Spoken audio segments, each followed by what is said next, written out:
भगवान श्री कृष्ण ने बताई ये दो बातें अगर मनुष्य समझ जाए तो औलाद पर आई मृत्यु भी निश्चित ही टल जाएगी। राधे कृष्ण मित्रों, आज हम आपको बताने वाले हैं ऐसी दो बातें जो स्वयं श्री कृष्ण ने बताई हैं, जिनका पालन करने से औलाद की मृत्यु भी टाली जा सकती है। एक बार की बात है, भगवान श्री कृष्ण गोकुल में राजभवन में विश्राम कर रहे थे। तभी वहां पर सत्यभामा पहुंच जाती है। सत्यभामा को देखकर भगवान श्री कृष्ण कहते हैं, हे देवी आइए, आपका स्वागत है। आज आपका किस प्रयोजन से आगमन हुआ है? तब सत्यभामा ने कहा, हे प्रभु, मेरे मन में एक प्रश्न उठ रहा था तो उसी के उत्तर को प्राप्त करने हेतु आई हूँ। तब भगवान श्री कृष्ण कहते हैं, हे देवी सत्यभामा, आपके मन में जो भी प्रश्न है आप निसंकोच होकर पूछ लीजिए, आपके प्रश्नों का उत्तर हम अवश्य देंगे। तब सत्यभामा कहती है, हे प्रभु, वह कौन सी दो बातें हैं जो मनुष्य समझ जाए तो औलाद पर आई मृत्यु भी टाली सकती है? तब भगवान श्री कृष्ण कहते हैं, हे देवी, आपको मैं एक अत्यंत पवित्र कथा सुनाता हूँ, जिसको सुनने के बाद आपको आपके सभी प्रश्नों के उत्तर मिल जाएंगे। तब देवी सत्यभामा कहती है, हे प्रभु, आप इस कथा को सुनाए, मैं मन और ध्यान लगाकर इस कथा को पूरा सुनूंगी। भगवान श्री कृष्ण कहते हैं, जो व्यक्ति इस कथा को पूरा सुनता है वह मनुष्य समझ जाता है कि वह कौन सी दो बातें हैं जो औलाद पर आई मृत्यु भी टल जाती है। भगवान श्री कृष्ण कहते हैं, हे सत्यभामा, प्राचीन काल की बात है, एक काशी नाम की प्रसिद्ध नगरी है जिसे महादेव की नगरी कहा जाता है और काशी को देव नगरी के रूप में भी पूजा जाता है। उस काशी नगरी में देव वर्मा नाम के एक राजा हुआ करते थे। राजा देव वर्मा बहुत ही धर्मात्मा व्यक्ति थे। राजा देव वर्मा की पत्नी बड़ी ही पतिव्रता और संस्कारी रानी थी। रानी का नाम था गायत्री देवी था। वह दोनों पति पत्नी भगवान भोले बाबा के बहुत बड़े भक्त थे। भगवान भोले बाबा की आराधना करने के लिए मंदिर में जाना उनका प्रतिदिन का काम था। राजा देव वर्मा धर्म पूर्वक अपने राज्य का संचालन कर रहा था। राजा के राज में कोई भी व्यक्ति दुखी नहीं था। समस्त जनता सुख और वैभव से संपन्न थी। चारों तरफ खुशियां ही खुशियां थी। तब भगवान श्री कृष्ण कहते हैं, हे सत्यभामा, इसी प्रकार धीरे धीरे कुछ समय बीत गया, परंतु राजा के यहाँ कोई संतान पैदा नहीं हुई। राजा की आयु ढल चुकी थी, लेकिन उनके घर में अभी भी कोई बालक पैदा नहीं हुआ था। एक दिन की बात है, सुबह सुबह महाराज अपने नगर की एक प्रसिद्ध गति से निकलकर जा रहे थे और उधर से एक झाड़ू वाली गली में झाड़ू लगा रही थी। जब वह स्त्री राजा को आते हुए देखी तो वह स्त्री अपने स्थान पर मुंह फेर कर खड़ी हो गई। उसका ऐसा व्यवहार देखकर राजा देव वर्मा को अच्छा नहीं लगा। महाराज उस समय तो भगवान शिव की पूजा करने मंदिर जा रहे थे, इसलिए उनसे कुछ नहीं कहा। लेकिन जब वह राज दरबार में आए तो उन्होंने अपने एक सैनिक को बुलाकर कहा कि तुम जाओ और उस झाड़ू लगाने वाली को बुलाकर ले आओ, उससे मुझे कुछ बात करनी है। वह सैनिक उस झाड़ू लगाने वाली के घर जाता है, जिसने महाराज को देख कर के मुंह फेर लिया था। सैनिक ने कहा, तुम्हें राजा साहब ने दरबार में बुलवाया है। वह झाड़ू लगाने वाली मन में विचार करने लगी कि महाराज का आदेश है, टाल तो नहीं सकते, इसलिए चलना पड़ेगा। लेकिन पुत्रहीन राजा का मुंह देखना बहुत बुरा होगा। वह झाड़ू लगाने वाली उस सैनिक के साथ राजा के दरबार के लिए चल देती है और कुछ समय के बाद महाराज के दरबार में वह जाकर खड़ी हो जाती है और राजा को प्रणाम करती है। महाराज कहने लगे, हे बहन, आप मुझे एक बात बताओ, आज प्रातः काल जब मैं भगवान शिव के मंदिर के लिए जा रहा था तो तुमने मुझे देखकर अपना मुख क्यों फेर लिया था? तब वह महिला कहती है, हे महाराज, आप भले ही मुझे मृत्यु दंड दे दो तो भी मुझे कोई ऐतराज नहीं है, परंतु मैं सत्य ही बोलूंगी। हे महाराज, आपके यहाँ तो परम विद्वान और श्रेष्ठ महर्षि राज पुरोहित सब विराजमान है। अगर मैं गलत बोलूं तो आप इनसे पूछ लीजिएगा। सुबह सुबह आपका कोई मुख देख लेता है तो उसका पूरा दिन खराब हो जाता है। क्योंकि आप संतानहीन राजा है, इसलिए मैंने आपको देख करके अपना मुंह फेर लिया था।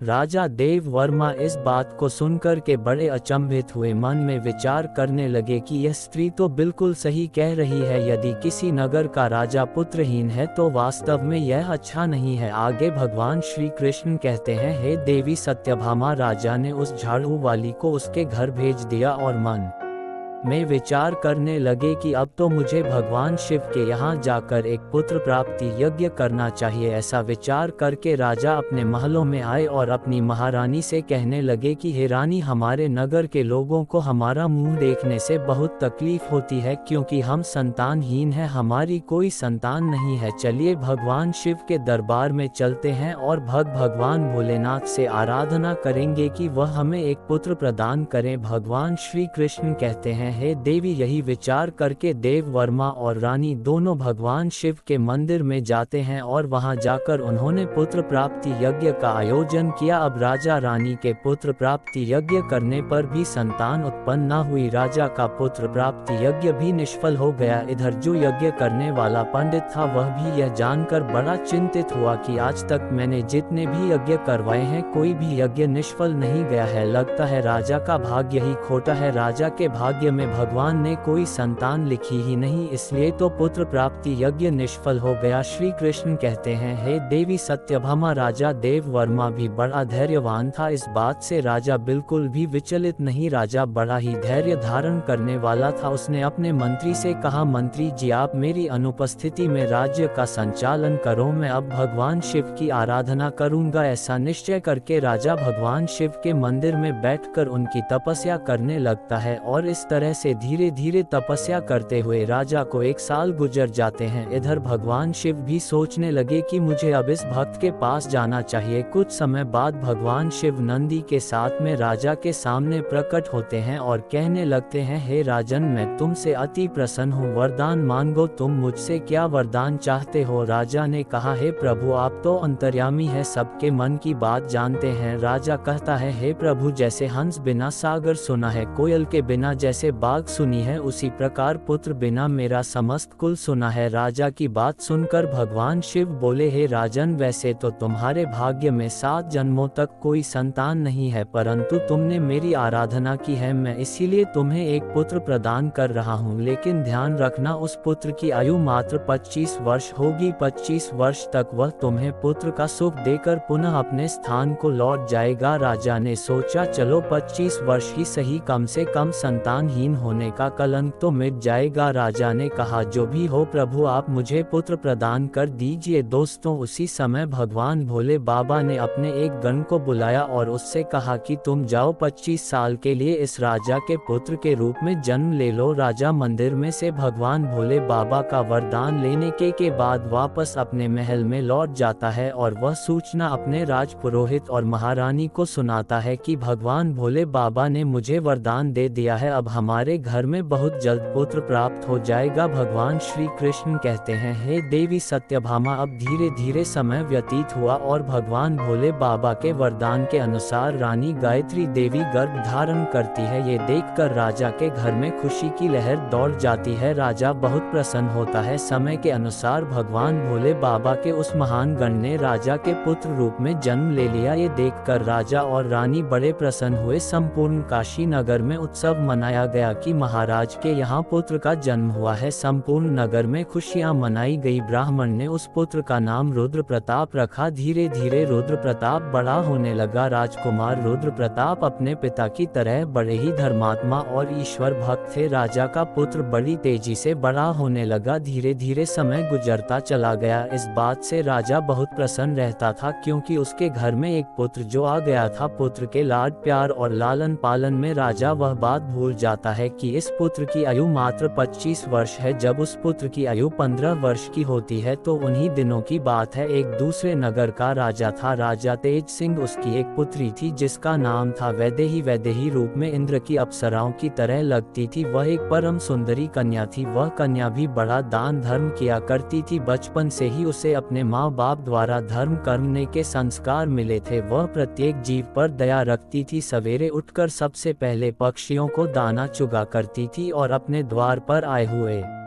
किसी भी अतिथि और साधु संत को खाली हाथ नहीं लौटाती, वह हर भूखे को भोजन कराती थी। वह कन्या भी इधर धीरे धीरे बड़ी हो जाती है। महाराज तेज सिंह ने जब राजा देव वर्मा के पुत्र रुद्र प्रताप के बारे में सुना कि महाराज देव वर्मा का एक बड़ा धर्मात्मा और तेजस्वी पुत्र है, ऐसा विचार करके राजा तेज सिंह ने अपनी कन्या का रिश्ता राजा देव वर्मा के यहाँ भिजवा दिया। उधर राजा देव वर्मा ने मन में विचार किया कि मेरे पुत्र की आयु मात्र 25 वर्ष है, मुझे इसका विवाह कर लेना चाहिए और इसके यहाँ कोई पुत्र पैदा हो जाएगा तो मेरा भी वंश आगे बढ़ जाएगा। ऐसा सोच विचार कर राजा देव वर्मा ने अपने राजकुमार का रिश्ता तय कर लिया और कुछ समय में ही राजकुमारी वैदेही का राजकुमार रुद्र प्रताप के साथ विवाह हो जाता है। राजकुमारी वैदेही बहुत ही पतिव्रता स्त्री थी। उसका एक नियम ये भी था कि वह भोजन तब तक नहीं करती थी जब तक किसी भूखे प्राणी को भोजन नहीं करा देती थी। धीरे धीरे समय गुजरता गया। भगवान श्री कृष्ण कहते हैं कि हे सत्यभामा, इधर राजा देव वर्मा को लगने लगा कि उसके पुत्र की मृत्यु का दिन नजदीक आ रहा है। उसकी 25 वर्ष की आयु पूरी होने वाली थी। राजा तो पहले से ही जानता था क्योंकि भगवान भोले बाबा ने उसे सब कुछ बता दिया था कि आपके पुत्र की आयु मात्र 25 वर्ष की होगी। राजा ने यह बात किसी को नहीं बताई थी। धीरे धीरे राजा की चिंता बढ़ती जा रही थी। जैसे जैसे राजकुमार की उम्र बढ़ रही थी वैसे वैसे राजा की चिंता बढ़ रही थी। धीरे धीरे जब राजकुमार की आयु में मात्र 4 दिन शेष रह गए तो राजा सोचने लगा कि अब मैं क्या करूं, मेरा पुत्र तो 4 दिन के बाद मृत्यु को प्राप्त हो जाएगा। पुत्र मोह के कारण भगवान भोले बाबा के वरदान को भी राजा भूल जाता है और पुत्र में आसक्ति होने की वजह से वह बीमार पड़ जाता है। वह पुत्र की मृत्यु की बात सबको बताकर उन्हें भी चिंता में नहीं डालना चाहता था। अब तो राजा ने भोजन करना छोड़ दिया। इधर जब वह दिन आ गया जिस दिन उसके पुत्र की मृत्यु होने वाली थी, उस दिन राजा सुबह से ही भगवान भोले बाबा के ध्यान में डूब गया। कहने लगा, हे प्रभु, पुत्र के जाने का दुख सहन करने की मुझे शक्ति प्रदान करिए। विधि के लिखे को तो कोई नहीं बदल सकता, जो होना है वह तो होकर ही रहेगा। उस राजकुमार की जो नवविवाहिता पत्नी थी वह प्रतिदिन भूखे को भोजन कराया करती थी,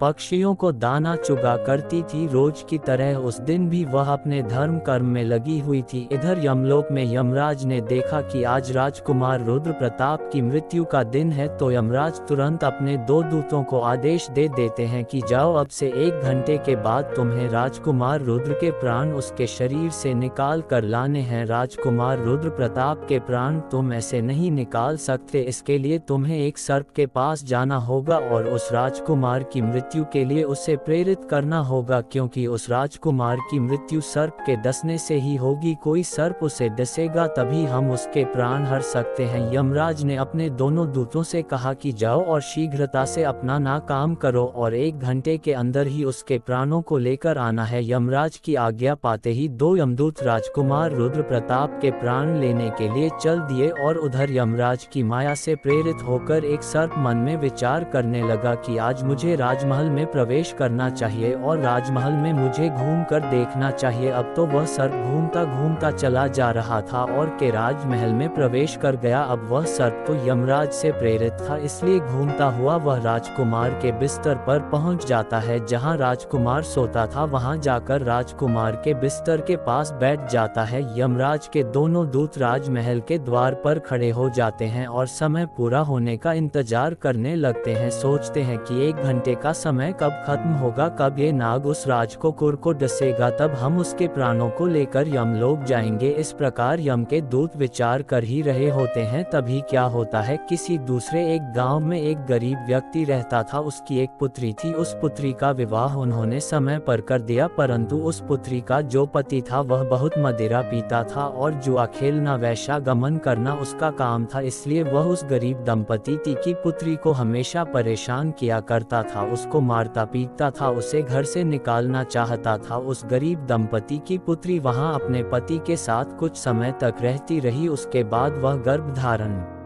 करती है और एक दिन वह अपने पति की मारपीट से तंग आकर अपने पिता के घर चली आती है। उस लड़की का पिता बूढ़ा हो चुका था, इसलिए उसकी कुछ कमाई नहीं हो पाती थी। वह बेचारा भी भीख मांग कर खाता था, भीख मांगता और तीनों प्राणियों का पेट पालन पोषण करता था। इधर जब 9 माह का समय पूरा हुआ तो उसकी पुत्री ने एक पुत्र को जन्म दिया और पुत्र को जन्म देने के बाद उसे बहुत तेज भूख लगी और भोजन की आवश्यकता पड़ी, क्योंकि जो प्रसव काल की भूख होती है वह बहुत तेज होती है। अब वह अपने पिता से भोजन मांगती है। वह बेचारा गरीब ब्राह्मण भोजन लेने के लिए आसपास के गांव में चला जाता है, लेकिन उसके रोज रोज मांगने के कारण उसको लोग भीख भी नहीं देते हैं और उस गरीब को कोई भी खाने को भोजन नहीं देता है। उधर उस लड़की की भूख उसे बहुत बेचैन करती जा रही थी, तो वह लड़की अपने पिता से कहने लगी, पिताजी मैं भूख के मारे मरी जा रही हूँ, बिना भोजन के 3 दिन हो चुके हैं। तुम्हें कुछ भीख में मिला हो तो मुझे खाने को दे दो, नहीं तो मैं मेरे बच्चे को ही खा जाऊंगी। तब वह बूढ़ा आदमी कहता है कि हे पुत्री, तुम इस पुत्र को मत खाना, मैं आज कोशिश करता हूँ, मैं अभी भोजन मांगने के लिए कहीं जाता हूँ, अगर कहीं से कुछ मिल जाता है तो मैं तुम्हें लाकर दे दूंगा। आज मैं काशी नगर में जाऊंगा, वहाँ के जो राजा है उनके द्वार पर जाकर उनसे कुछ मांगूंगा, या कुछ खाने को मिला तो मैं तुम्हें लाकर अवश्य दूंगा। ऐसा विचार करके वह बूढ़ा पिता चल देता है। और इधर जो राजकुमार की धर्म पत्नी वैदेही थी, वह रोजाना गरीबों को भोजन करवाती थी। उस दिन महाराज तो बीमार पड़े थे,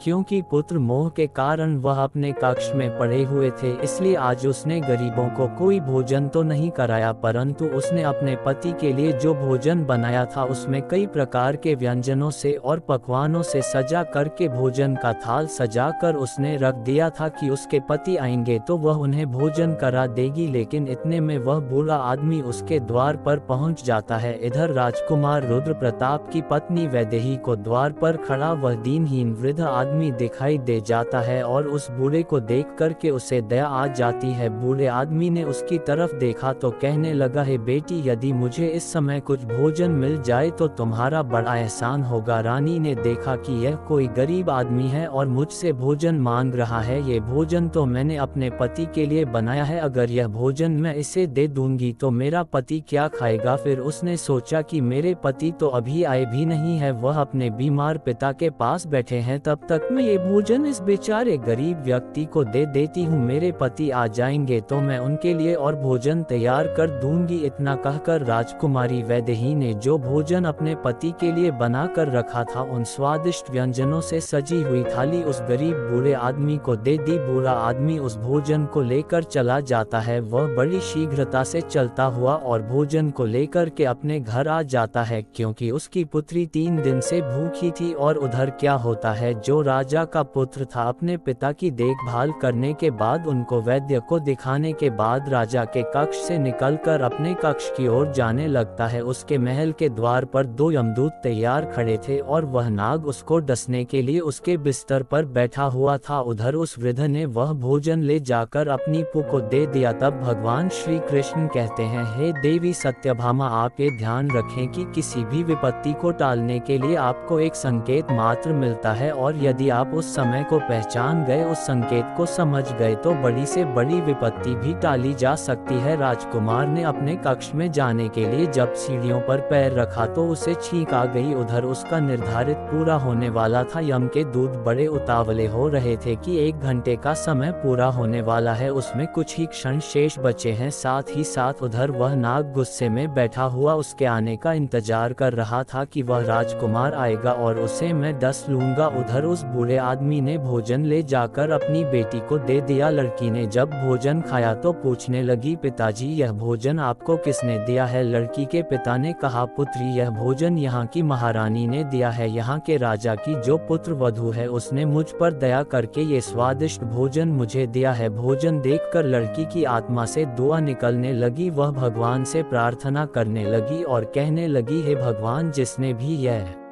भोजन दिया है उसका सुहाग अमर हो जाए और वह सदैव सौभाग्यवती बनकर रहे। जैसे ही वह उस भोजन का निवाला अपने मुंह के अंदर ले जाती है, उसी समय उसकी आत्मा से आशीर्वाद निकलता है कि उसका पति अमर हो जाए। आगे भगवान श्री कृष्ण कहते हैं, सच्ची आत्मा से निकला हुआ आशीर्वाद जरूर फलित होता है। अब इधर लड़की का आशीर्वाद भगवान के पास जाता है, देवों के देव महादेव के पास पहुंचता है तो भगवान भोले बाबा का सिंहासन हिल गया कि यह क्या हुआ, मेरा सिंहासन क्यों हिल रहा है। भगवान भोले बाबा मन में विचार करने लगे कि दुनिया में ऐसा क्या घटित होने वाला है। उन्होंने तुरंत नारद मुनि को बुलाया और नारद से कहा कि हे नारद मुनि, देख कर के आओ तीनों लोगों में क्या घटित होने वाला है। नारद ने जब देखा तो सब समझ में आ गया। उन्होंने जाकर के भगवान भोले बाबा से कहा है, प्रभु एक विचित्र घटना घट रही है। राजा देव वर्मा के पुत्र की मृत्यु का समय आ गया है। यमदूत दरवाजे पर खड़े हैं, नाग उसके बिस्तर में फन फैलाए बैठा है। राजकुमार सीढ़ियों पर चढ़कर ऊपर जा रहा है। जैसे ही वह अपने बिस्तर पर जाकर बैठेगा, नाग उसे डस लेगा। और उधर वह उस बूढ़े आदमी की पुत्री है जो राजकुमारी को आशीर्वाद दे रही है, उसकी आत्मा से आशीर्वाद निकल रहा है कि उसका सुहाग अमर हो जाए। हे भगवान, ये कैसा विचित्र संयोग है। एक तरफ मौत लेने को खड़ी है, दूसरी तरफ आशीर्वाद उसकी लंबी उम्र की प्रार्थना कर रहा है। अब तो दान की शक्ति और मौत में टक्कर हो गई। नारद बोले, प्रभु इसमें क्या होगा। भगवान भोले बाबा बोले, जो विधाता ने निश्चित कर दिया है वही होगा, देखते रहिए सब अच्छा ही होगा। उसके बाद भगवान भोले बाबा वहां से अंतर ध्यान हो जाते हैं। उधर वह राजकुमार सीढ़ियों पर चढ़कर अपने पलंग की ओर बढ़ रहा है। यम के दूत तैयार खड़े हुए हैं, देख रहे हैं कि अब हमारा काम बन गया। परंतु देखिए होनी का सहयोग। राजकुमार अपने बिस्तर पर जाकर बैठता है। उधर दान की शक्ति बीच में आकर खड़ी हो गई, जिसके कारण नाग बेहोश हो गया, उससे चला भी नहीं जा रहा था, उसमें आगे बढ़ने की शक्ति नहीं रही। नाग सोचने लगा कि मैं तो इस राजकुमार को डसने आया था, पर मुझसे तो अब चला भी नहीं जा रहा है। ये सब क्या हो रहा है। ये सब उस आशीर्वाद का प्रभाव था जो उस भूखी लड़की ने दिया था। भगवान श्री कृष्ण कहते हैं, हे देवी सत्यभामा, जब श्राप लग जाता है तो आशीर्वाद भी लगता है। राजकुमार और नाग के बीच में आशीर्वाद आकर खड़ा हो गया। राजकुमारी का दान मृत्यु को आगे नहीं बढ़ने दे रहा था। यमदूत उस दान की शक्ति से कहने लगे कि तुम यहाँ से लौट जाओ, हमें हमारा काम करने दो, हम इसके लेने आए हैं, इसके प्राण लेकर जाएंगे। तो दान की शक्ति और उस लड़की का आशीर्वाद कहने लगा, कभी नहीं, ऐसा कभी नहीं होगा कि हमारे होते हुए तुम इसके प्राणों का हरण कर सको। अब तो दोनों में बहस आरंभ हो जाती है। बहस सार हुई तो उनमें युद्ध शुरू हो गया और दान की शक्ति ने उन यम के दूतों को आगे बढ़ने से रोक दिया। यम के दूत आगे नहीं बढ़ पाए और यम के दूत वापस हारकर यमलोक को चले गए। दूतों ने जाकर के यमराज से कहा, महाराज ये कैसी विडंबना है। यमराज ने कहा, तुम लोग खाली कैसे आ गए, तुम्हें तो राजकुमार रुद्र प्रताप के प्राण लेने भेजा था। तभी यमदूत कहते हैं, हे स्वामी, उसके प्राणों को लाने में दो बड़ी बाधाएं बीच में खड़ी हैं, उनके आगे हमारा कोई जोर नहीं चल पाया। यमराज ने कहा, ऐसी कौन सी बाधाएं हैं जो मृत्यु के मार्ग में रोड़ा बन रही है। दोनों यमदूतों ने बताया, हे स्वामी, एक तो दान की शक्ति है, दूसरी आशीर्वाद की शक्ति। इतनी बात सुनकर यमराज बोले हैं, दूतों, लगता है प्राण लाते लाते तुम लोग बूढ़े हो गए हो। मैं जाकर देखता हूँ कि कौन सी बाधा राजकुमार के प्राण लाने से रोकती है। फिर भगवान श्री कृष्ण कहते हैं, हे देवी सत्यभामा। फिर यमराज धरती लोक पर स्वयं ही आए। उधर भगवान भोले बाबा ने मन में सोचा कि अब मुझे इनमें समझौता कराना होगा, यमराज इनसे जीत नहीं पाएंगे और अगर यमराज हार गए तो ये प्रकृति के नियमों का उल्लंघन होगा। यमराज जब वहां उपस्थित हुए तो वहीं भगवान शिव जी भी प्रकट हो गए। यमराज ने भगवान भोले बाबा को देखा तो भगवान भोले बाबा को देख करके उनके चरणों में प्रणाम किया। भगवान यमराज से बोले हैं, यमराज, आप नहीं जानते हो, आपके विधान के अनुसार इसकी आयु पूर्ण हो चुकी है, परंतु आप मुझे ये बताइए कि क्या श्राप नहीं लगते। श्राप तो मुझे भी झेलना पड़ा था, श्री हरि विष्णु को और ब्रह्मा जी को भी झेलने पड़े थे। क्या आपने श्राप के कारण मृत्यु लोक में जन्म नहीं लिया था। यमराज